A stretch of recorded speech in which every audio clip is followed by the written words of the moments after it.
Years have passed since the events of Noli Me Tangere.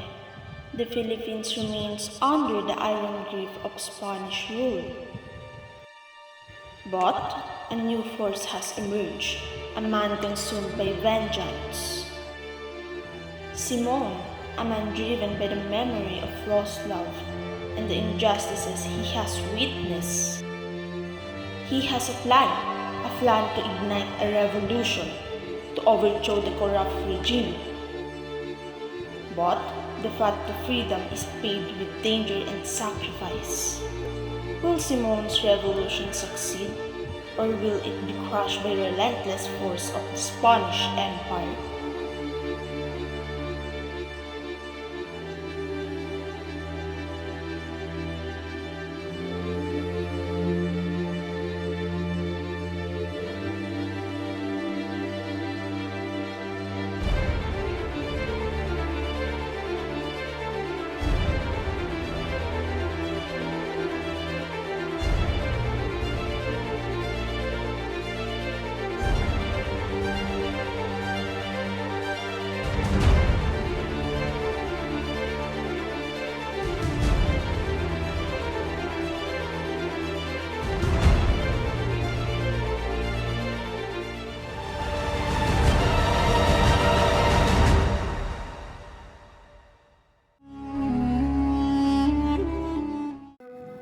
It was December, and the Vapor Tabo was traveling on the Pasig River from Manila to Laguna.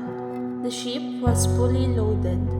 On the upper deck were the high-ranking individuals in the society, the friars, and the fishermen.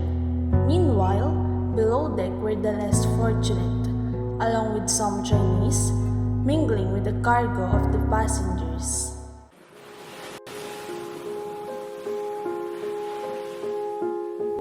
Why is your foolish helmsman wandering in that face? It's shallow in the part you mentioned, ma'am. Come on, speed up! Just a bit more power from the engine. Why is it slow at full speed? The pace is slow because we will pass through that field. I'm so sorry, ma'am. Do you know the scholars of science, BSED? In the province of Puente del Capuicho, one of our brothers is building a bridge. It wasn't completed because a scholar of science intervened. They weigh a call through their theory and criticize this bridge as unstable and weak. But the bridge has remained sturdy over time, despite the storm-like floods and landslides. That's what I mean, Padre Salvi. It's true that there isn't a decent lake here in the Philippines. That problem can be easily solved. No one thought of this method even though the problem you mentioned is so easy to solve. It doesn't even require spending money. Dig a straight canal from the mouth of the river to the exit of leading to Manila. What I mean is to open a new passage and close the old passage, which is the Pasig River, for travel. I apologize, Mr. Simon, but your proposal requires a substantial amount of money and would mean the destruction of several towns.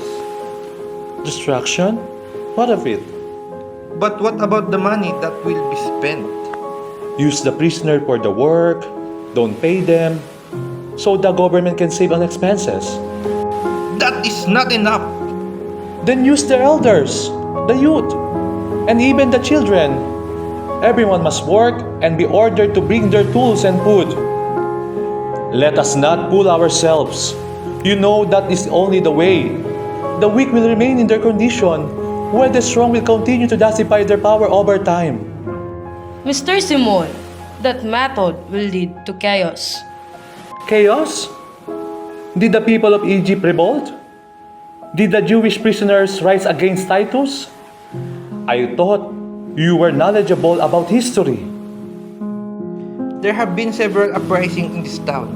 In the time they were forced to haul large logs for the ship dock, and if it weren't for the free. That time happened long ago. This group will not rebel even if you give them a lot of work or impose heavy taxes. Don't you take pride in telling me, Padre Salvi, about the construction of Los Baños Hospital, which is now being used by His Majesty Was it built through forced labor under the whip of a taskmaster? They revolted back then. What happened then could happen again. No! What I've said has been said. And Padre Sibyla, stop speaking in Latin and nonsense. What value do you priests have if there is a rebellion in this town? An enlightened American? An English Indio. Haha.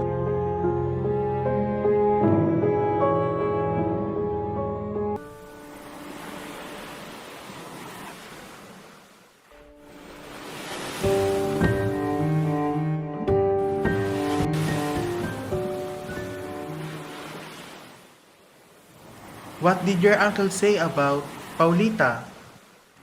He scolded me for my choice of wife.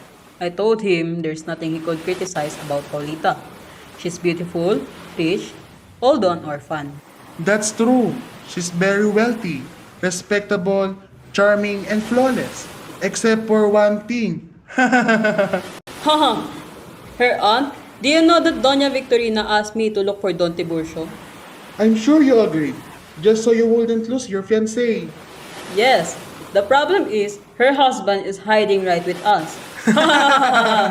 That's why my Uncle Florentino doesn't want to go up to the deck. He's sure that Doña Victorina will interrogate him. So you're here, Basilio? Are you on vacation now? Is he your countryman? No, but our provinces are close to each other. How is your province? Don't you know? I haven't been to that place, especially since there's no one to buy jewelry there. The people must be poor. We don't buy things we don't need. Don't be angry, young man. I meant no harm. Someone told me that the parishers there are under the control of an Indio priest. And when a town is run by an Indio priest, it's bound to be poor. Maybe we should just drink some beer for the prosperity of your province. Beer is good for the body. As Padre Camora says, it's noticeable how lifeless this town is because how much water people drink. Then tell Padre Camora that if they only drank water, they wouldn't have gossip to talk about. Water extinguishes fire. Water destroys humanity, or drown the world when it becomes the sea. An excellent answer. But I'm afraid Padre Camora will just laugh at your statement and ask when water ever becomes the sea. He doesn't easily believe such things. Why are you so combative today, my friend? I don't know why, but that man is frightening. I kept nudging you. Don't you know? He's the one they call the Cardinal Moreno. Mr. Isagani, your uncle, Padre Florentino, is looking for you. Avoid being seen by the captain, Isagani. Others might think we're taking advantage of captain's kindness. He knew his uncle was just making excuses. The truth was, he didn't want to speak with Doña Victorina.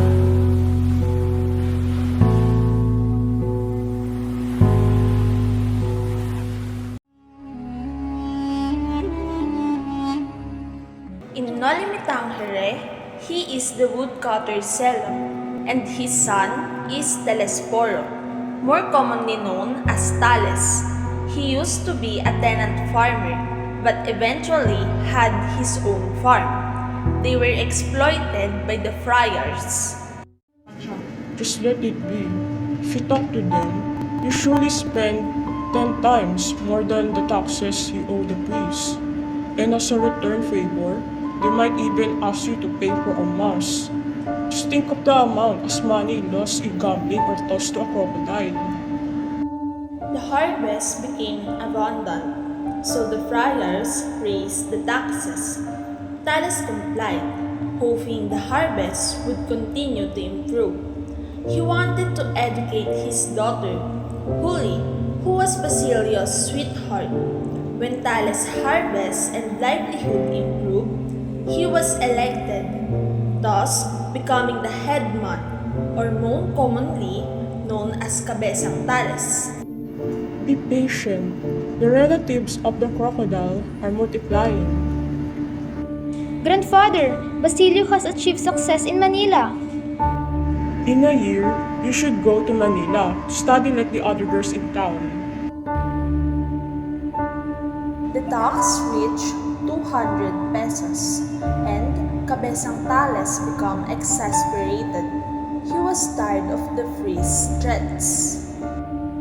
We all returned to dust, and we were all born without any clothing on our bodies. Cabezang Tales watched over his farm daily, carrying a volo knife.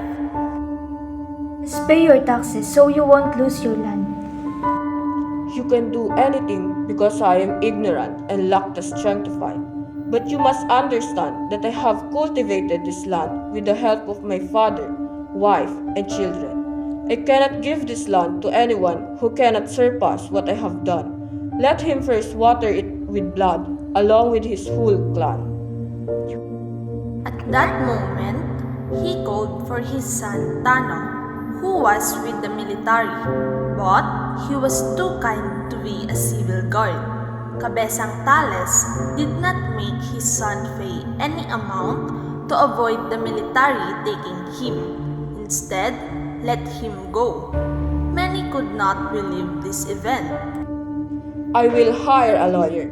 If I win the case, I can bring him home. But if not, I'll forget that I have another child. What can that knife do against our bandits? I must continue to watch over my crops. Every sprout, there is the seed of my wife.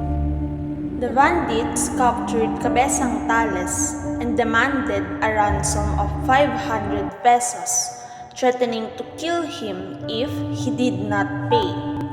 I will sell all my jewelry except for this necklace because it was given to me by Basilio. I would rather serve as maid than sell this.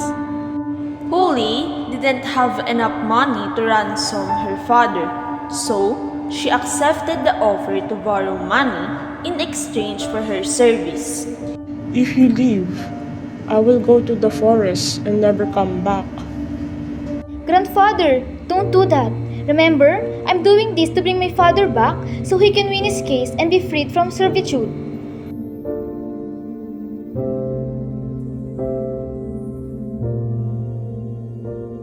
What if Basilio has married a beautiful and wealthy woman in Manila?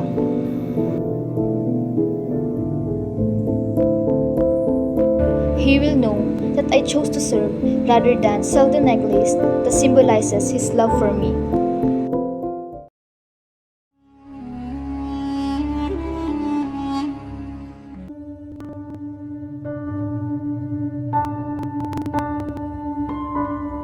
"13 years have passed, Mother, but I still cannot forget what happened to you and to Crispin. The wound and sorrow in my heart remain."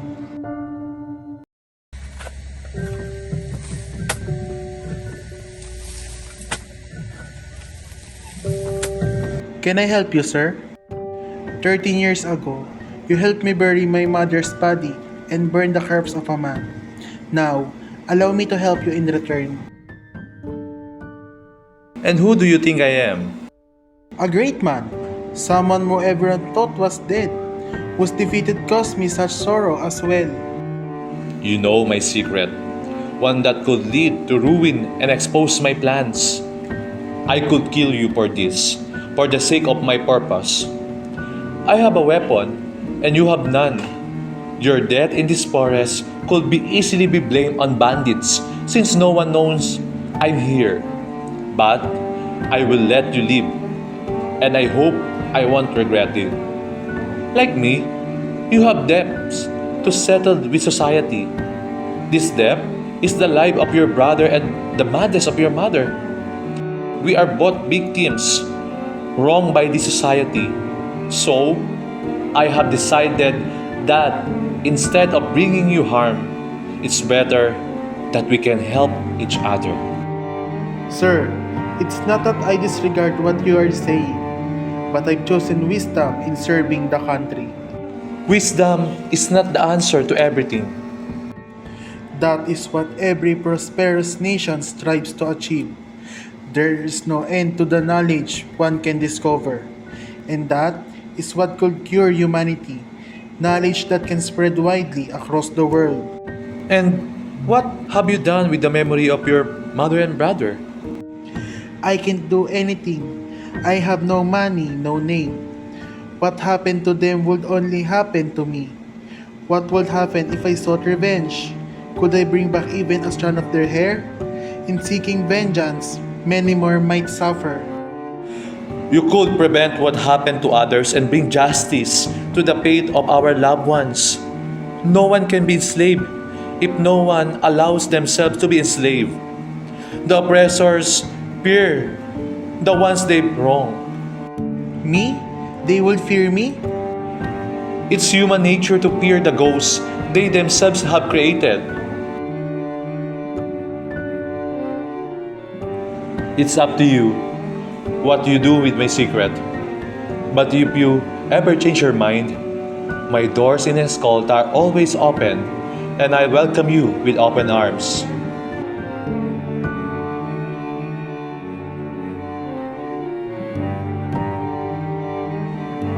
Did I make a mistake?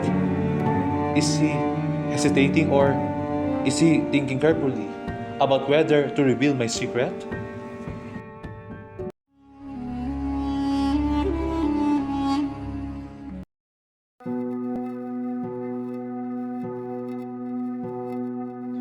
Even if Christ himself were playing, he wouldn't last. Damn it. Would you like to take Padre Camora's place? You could wager your diamond. Why not? And what will you wager in return? What indeed? The Captain General can do whatever he pleases. But we, the friars, Can't you pay with good deeds, prayers, and offerings? good deeds can't be bought like diamonds, Simon. They reside within a person. Then, pay me with your promises. You, Padre Sibayla, for every 5 counts, must promise not to acknowledge poverty, humility, or even good morals for 5 days. And you, Padre Irene, will simply vow to forget purity, self-restraint, compassion, and so on. I'm asking so little for my diamond. And you, Captain General, you can pay me with 5 orders for imprisonment. 50 for 5 months, 1 order per exile without a name attached, or a quick command to the civil guard for immediate execution or deportation to some forsaken town, and so on. What do you hope to gain with all this talk of good deeds, imprisonments, exiles, and executions, Senor Simon? A lot. I'm tired of hearing about goodness. I want to bundle it up, stuff it in a sack, and throw it into the sea, with my diamond as the weight. That's quite the jest. And what about exile and execution? To cleanse the town, to get rid all of the bad seeds. Maybe you're just bitter because those bandits ambush you. The bandits are honorable. They're the only ones making an honest living. Do you think, if I fell into your hands, you wouldn't take half of my jewels before releasing me? It's not the mountain bandits who are the problem. The real thieves are here, in the towns and cities. Like you, perhaps? Exactly. Like me, like us. Let's be honest. As no Indio is listening to us now. The truth is, we're all thieves too. Just not openly. Try going to the mountains. Living there, and this town will be finally at peace. The Captain General could play his cards in peace without his secretary constantly interrupting him. Enough of that. Let's talk about something more constructive. The teacher in Tayani is requesting a proper school. What school? He already has the entire rice field. I have nothing to do with that. He should have written to the Director of Administration. Socrates taught in the plaza, Plato under trees, and Jesus on mountains and lakes. That teacher, Tiani, is a filibuster, they say. Not everything can be done at once. It's unfair for a teacher to just ask for a school, while many in the peninsula might die of hunger. It's excessive to ask too much from the motherland. First, we should think of Spain's welfare. Why not use the cockpit as a school? On work days, it can be a school, and on weekends, a cockpit. That's a ridiculous suggestion, Don Custodio. You come up with the strangest ideas. But let's be practical. The cockpit isn't only used on weekends. The owners who pay taxes to the government won't agree. Then perhaps they can cancel classes on days when cockfights happen. What? Cancel classes for cockfights? I'd resign from my position first. But it's better to close the school for a few days than never open it at all. What you're suggesting is immoral. It's more immoral to have gambling while there's no school at all. Enough. I will consider all of this. The young lady, daughter of Cabezang Tales, is outside. She's asking for her grandfather to be freed in exchange for her father, who's still in prison. Can she wait until after lunch? She's been coming back for 3 days. That's actually something I wanted to bring up as well. Perhaps it's time to grant her request. Fine. Have the secretary write an order for the lieutenant of the civil guard to release the old man. They can say we don't know how to forgive.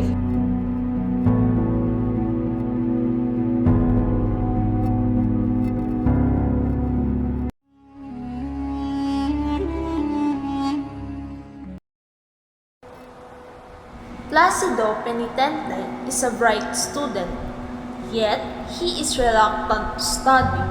Instead, he longs to work on the fields and farm, even though they lead a comfortable life. As he walks along, he suddenly gets bumped into by Juanito Pelaez, a flashy student who charms the teachers despite his laziness. How are you, Penitente? What happened during your vacation? Nothing much happened. What was the lesson yesterday? There was no class yesterday. Great. Then what about the day before? That was Thursday. A school holiday on Sundays and Thursdays. Oh right, I completely forgot. We have something to memorize.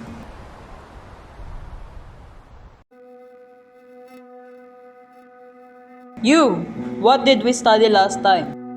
It was about the reflection of a mirror, Father. Good. Let me see if you can answer this. If a piece of polished kamagong wood is varnished and it reflects anything placed before it, what kind of mirror is this? It's classified as a wooden mirror. Oh, you're just pretending to be knowledgeable. I agree, Father. So, you agree that I should replace the white glaze of the mirror with puto? What do you think the outcome will be? It's still puto. Let's see if you can answer this, Juanito. Is the mirror surface just an incident of the substance it holds above? What do you say? I don't agree, Father. So you're saying that anything beneath the mirror affects its surface? Ouch! You scoundrel! Aha! You're Placido Penitente, the one who loves to whisper. You've been absent from my class 15 times. 15 times, Father? Yes. Didn't you hear? I've only missed 4 classes. And if today counts as another, that makes 5. I rarely call names on the roll, so anyone I find absent get marked 5 times. If you mark me now, you should also reduce my absences. I wasn't even in your class today. It's impossible for someone not in class to give a report. Philosopher, Don't you understand that a student can be absent and still not know the lesson? That's enough, Father. You can mark me however you want, but you have no right to belittle me. Take this class. I have no intention of studying anymore.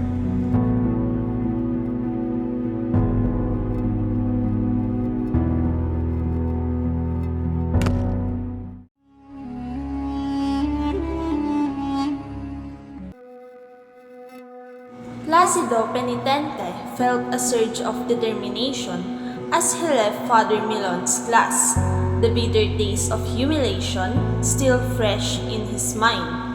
He yearned for revenge against the friars, contemplating a bold plan to travel to Hong Kong to amass wealth and return with the power to confront them. Senor Simon, I seek your help. I want to go to Hong Kong. Why? Have the explosive arrived? They're in the sack, senor. I'm just waiting for the cartridges. What about the bombs? Everything is ready. Good, maestro. Leave tonight and speak with the lieutenant and the sergeant. You'll find a man in a boat at the wake. Greet him as Cabeza, and he will respond with Tales. Is there any news? Yes, it will happen next week. Next week? The surrounding areas aren't prepared yet. They're waiting for the general to retract the order. I thought it would be postponed until after Lent. We don't need the surrounding areas. The men of Cabeza and Tales, the Carabiniers, and one regiment will enough. If this takes too long, it may not reach Maria Clara alive. So go now. That Indio was once a teacher, so he speaks Spanish well. He was removed from his position and exiled on suspicion of rebellion because he was friend with Crisostomo Ibarra. I rescued him from exile and made him my steward. Be prepared. It's happening next week. I'm always ready. Just wait for the first cannon fire.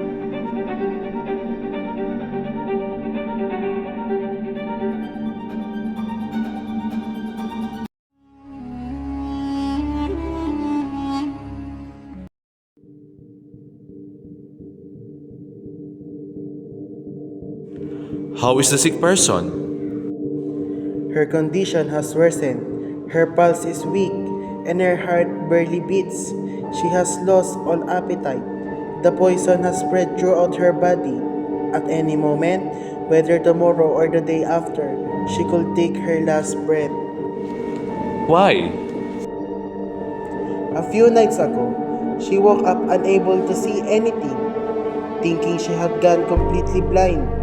She panicked and grieved terribly. She even accused me of stealing her eyes. When I entered her room with a lamp, she mistook me for Padre Irene and called me her savior. She is indeed just like the government, exactly like it. And last night, she woke up again and began searching for her rooster, which had been dead for 3 years. I was forced to give her a hen. She promised me thousands while showering me with blessings. Listen carefully to what I'm about to say, Basilio. Every moment is crucial. I'm surprised you haven't opened the book I sent to you. It seems you have no concern for the nation. Within an hour, the revolution will erupt at my signal. There will be no classes tomorrow at any university, and what will unfold are battles. I prepared everything, and I am confident of victory. I need to offer you either your death or your future. Whose side are you on, Basilio? Those who have oppressed you, or your country? What can I possibly do? It's very simple, Basilio. You will lead the group into the Santa Clara convent to retrieve a person who, aside from me, only you and Captain Tiago can recognize. Maria Clara! Yes, I want you to save her. I have clung to life only because of her. It's why I returned and started this revolution, because I believe that only through it could be the convent doors be opened. But you've come too late. What do you mean? Maria Clara is dead. Maria Clara is dead? Just this afternoon, at exactly 6 o'clock. That's not true. Maria Clara is alive. You're making excuses, which is why you say he's dead. She's not dead, and you must retrieve her. Otherwise, you'll die tomorrow without question. She's been ill for days, and I went to the convent to check on her condition. Here's a letter from Padre Salvi, delivered by Padre Irene, to inform Captain Tiago.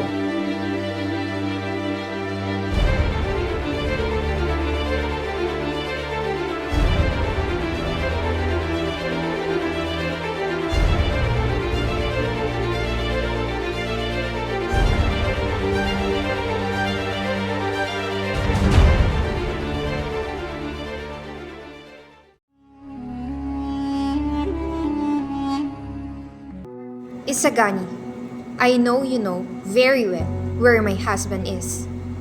I truly apologize, but I really do not know. What do you think about Juanito? He is an admirable person. The only reason I agreed to accompany Juanito to the theater was to see you, but you didn't even notice me. It felt as though your eyes were glued to those beautiful women. Only my aunt seemed to have any interest in Juanito. It seems she wished to marry him. Whenever I gaze at the mountains, I feel a profound sense of freedom. No matter how many cities there are, I will never exchange my hometown for anything. It's a dream of mine to witness the complete freedom and progress of my land. Before long, there will be a railway leading to our province. When will that be? I might be old by then. It can be accomplished within just a few years because the youth are working diligently. Dream, dream, dream! Aunt Torina says this country will never be rescued from oppression. Because she is a fool who cannot live without slaves. It's true that many will oppose us, but we will still prevail. May your heart inspire our aspiration to lift this nation. But what if nothing comes of your fight? Listen to me, Paulita. You know how much I love you. If nothing happens and I die for my beliefs, I will die happy because pride will shine in your eyes. You will tell the whole world, pointing to my body, that your beloved died fighting for the rights of our motherland. Paulita, you need to go home. You might catch a cold. You, Isagani, come with us. My pleasure.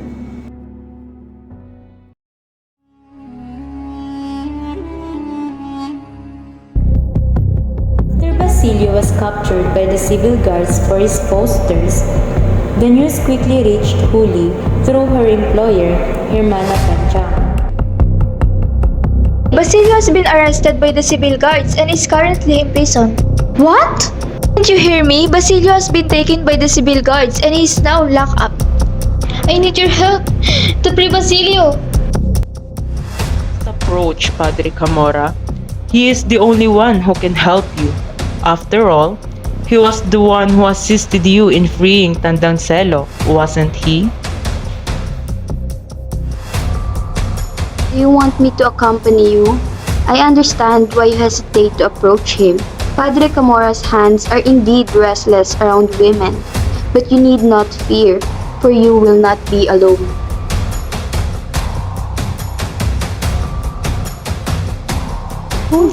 Conflicted, feels a surge of guilt and confusion.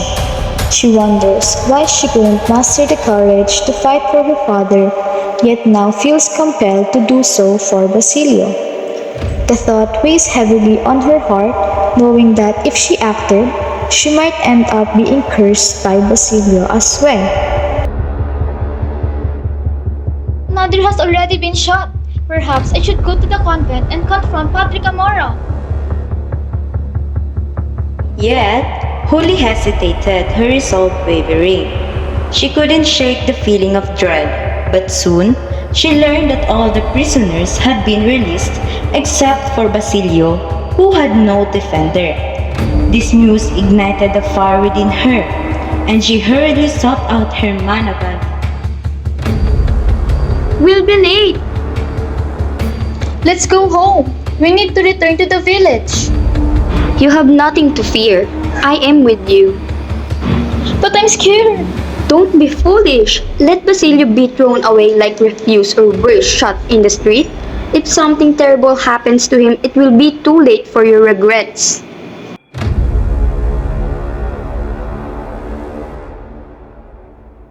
That night, a mysterious incident became the talk of the town, though no names were mentioned. A young woman leapt from the convent window and fell onto the rocky ground below.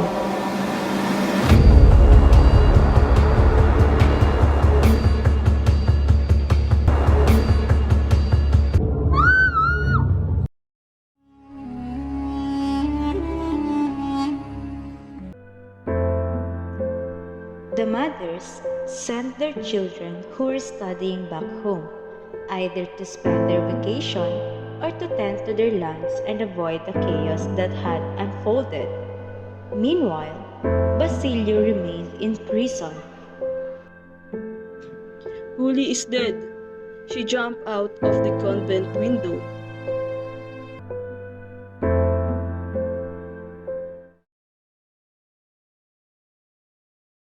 I will distribute my jewels as a token of gratitude for my recovery from illness, and as a farewell since I will be living in the Philippines and departing alongside our Captain General. Is that true, Senor Simon?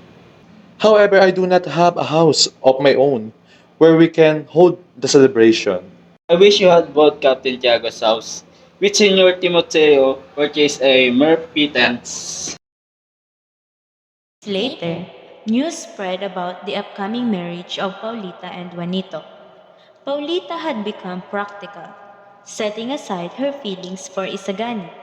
She believed her life would be better with Juanito than with the orphaned young man, a provincial dreamer whose homeland resembled a jungle infested with leeches. Simon would still hold the distribution of diamonds here, even though his planned celebration would not take place due to the lack of a venue.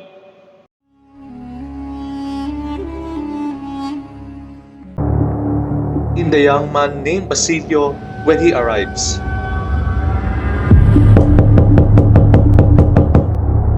Senor Simon, I am terrible son and brother, for I have forgotten the souls that were slaughtered and tormented. And so God punishes me this way. Now, I am ready to take revenge. I am greatly pleased. Basilio, for the moment I have long awaited has finally arrived. Thank you for restoring my courage to continue what I have started. The movement faltered because of my hesitation when I learned what happened to Maria Clara. But now, my resolve is full again. They must pay for what they have done. Explosives? Nitroglycerin. But it's more potent than that. It is collected tears of the unfortunate, the battled anger and injustice, the suffering waiting for revenge. With your arrival, my doubts have vanished. This will blow away the oppressors and exploiters. Everyone will hear the loud explosion of the evil I have unleashed. I will detonate on the day of the celebration at the feast. If that's the case, then I have nothing more to contribute. Things to do. When the bomb explode, the armed will emerge. Those who have been oppressed, the downtrodden, and the unfortunate to meet Cabezang Tales. And when the wealthy came out, thinking the rebellion has begun, kill them all, including those who refused to join the revolution. Everyone? Everyone! Because they are cowards, and they will only breed weak and slave offspring. What's wrong, Basilio? Are you afraid? Chill? What is the death of 20,000 people compared to the millions of unfortunate souls that can be saved? Fine, I agree. What do I care if they applaud or mock? The world does not care for the oppressed, the downtrodden and weak women. Why should I show compassion for a society that does not care for me? That's what I want to hear from you, Basilio. Wait for me at 10 o'clock in the front of San Sebastian Church to give you the final instruction. Remember, by 9 o'clock, you must be far away from Kali Analog.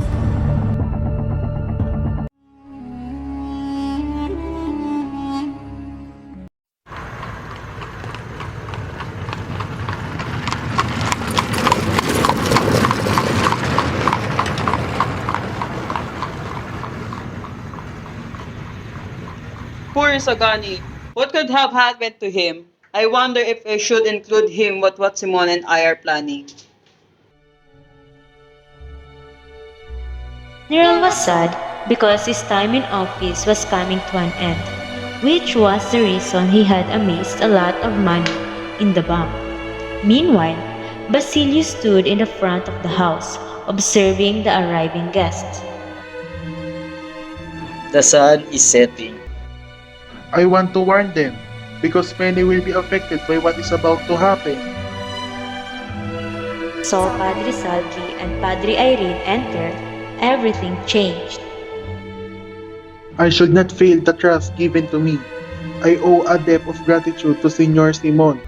Unlike these people, it would be better if they all perish and mingled with the air. Do you want to die? Listen to me. There will be an explosion in that house, and everyone will perish.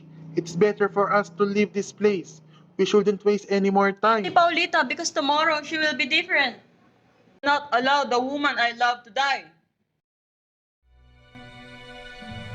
Captain General, this is the signature of Filibuster who has been dead for 10 years.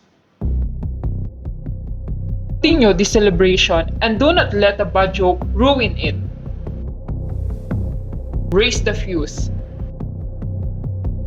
We have been invaded by thieves!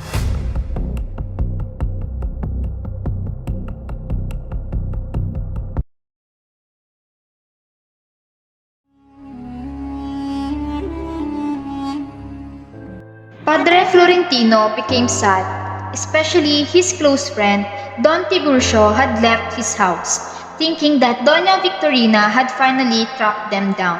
He also believed that the telegram referred to him being captured, but it was actually Simon they were talking about. Padre Florentino, please help me. Get inside. Someone who is sick is calling for you and wishes to speak with you. Feeling unwell? Will pass. What have you done, Senor Simon? Don't need to worry. It's too late now. Whether alive or dead, they need to capture me. I don't want to fall into their hands. I don't want them to take my secret from me. And I will tell you everything. I want you to tell me if God truly exists. There's an antidote for poison. Sir, there's apomorphine, ether, and chloroform. Don't waste time. I don't want to die with my secret. I will confess, Padre. Despite your mistakes, He sees your suffering. He thwarted your dreams through the death of woman you love, the lack of preparation, and mysterious follow His will. God's gift that this archipelago, In its pitiful state, I have learned that He does not abandon those who call and believe in Him. and why He abandoned me. Your methods are wrong. To be a savior of the nation does not mean to bring its destruction. It does not to create another crime. Love is the only savior, sir. The nation will not be freed by destroying the dreams of others, by buying their will, and by deceit. Redemption means goodness and endurance and love. Then I was wrong.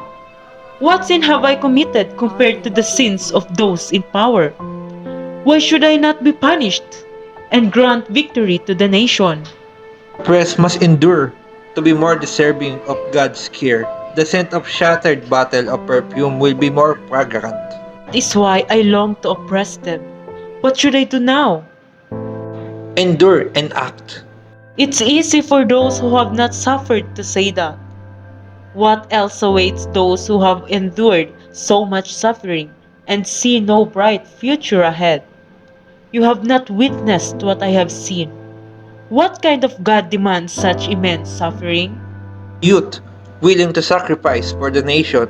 Where are their dreams and zeal for the good of the country? We are waiting for you, youth, who are unblemished and worth of honor. Shall we light the lamps? La piedra del hombre que elevo haces malvado. Adios, amigo. Remain in depths of the eternal ocean, alongside the corals and pearls. If the time comes when you are needed for great cause, may the sea bring you forth by the command of God. Meanwhile, stay there so you do not become a tool of weakness and catalyst for greed.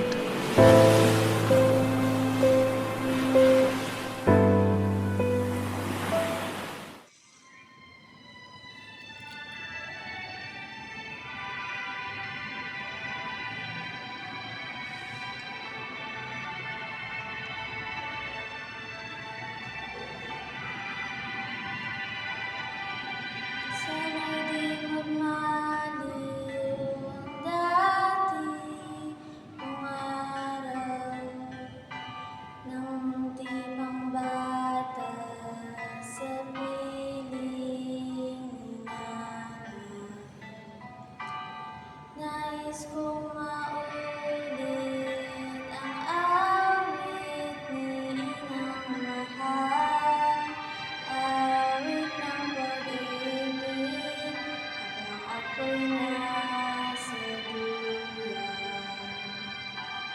Sana'y di magmaliw ang dati kong araw nang munti pang bata sa piling ninanay.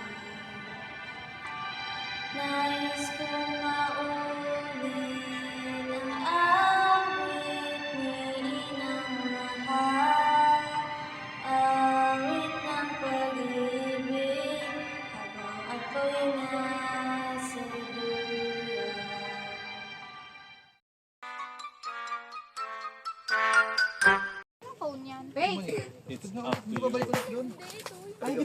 Help me bury my mother's body and burn the corpse of a man. Now, Mr. Simon, but your proposal requires Napalway ka dyan ng tiko. Tingnan mo, wala na. Hindi na ito makakapatid. Seniors mo.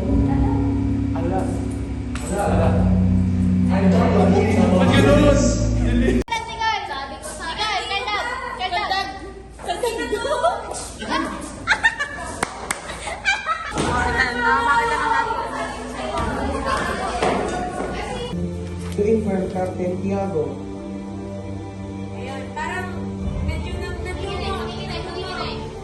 Nanginginig. Ano ba?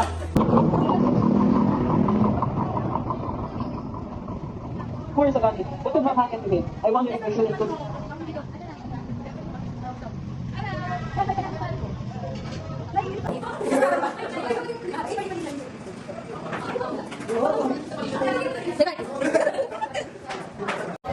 Araw-araw sipag lang.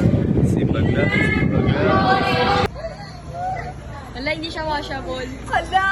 Wala, ayaw matanggal. Hindi kasama yan sa breakfast natin din.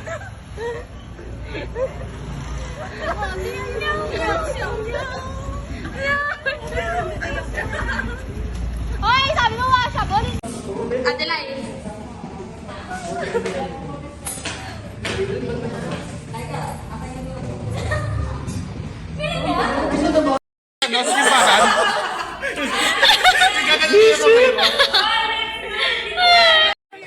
So you're here, Basilio?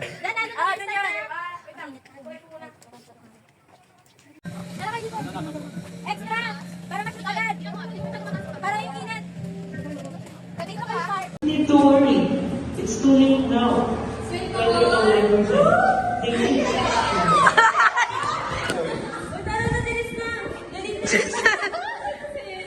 Gagalaw pa yan siya. Oh. Gagalaw. Ano? Ire.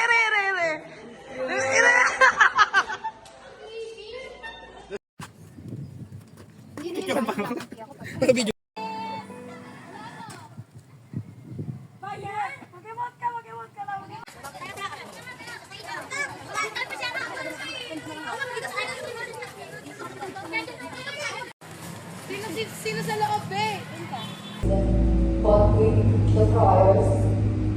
Contribute with good deeds, prayers, and offerings. A young woman left from the convent window and fell into the water.